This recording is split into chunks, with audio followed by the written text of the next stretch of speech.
सबुदिन परी काली आज भी स्कूल सामने बसथिला। स्कूल रे पिला मानक संगे खेलिबा जेमिति थिला तार सबु दिनर काम। सकाळ पाखापाखि 8:30 बेले सबुदिन भली पिला माने स्कूल बाहर खेलुथिले। काली मध्य सेमानकु देखुची शांत भावे बसिकी। सेतेबेले अचानक गोटे विषाक्त साप पिला मानक पाखकु माडी आसला।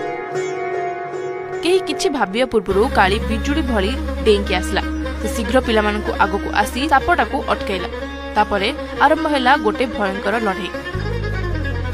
सापटा काली को बार बार डसिथिला, ता मुहरे ता पाटी रे, हेले काली गोटे पाद भी पछकु घुंचिलानी।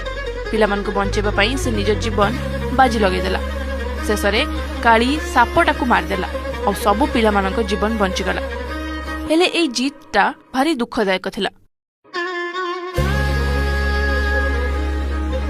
लड़ाई बेले सापर विष काली देहरे व्यापी जाइतिला। से कारणरू से आ बंची पारलानी। गाँव लोक माने भारी शोक प्रकाश कले। काली तांको पाई खाली गोटे बुला कुकुर नथिला, से थिला गोटे हीरो।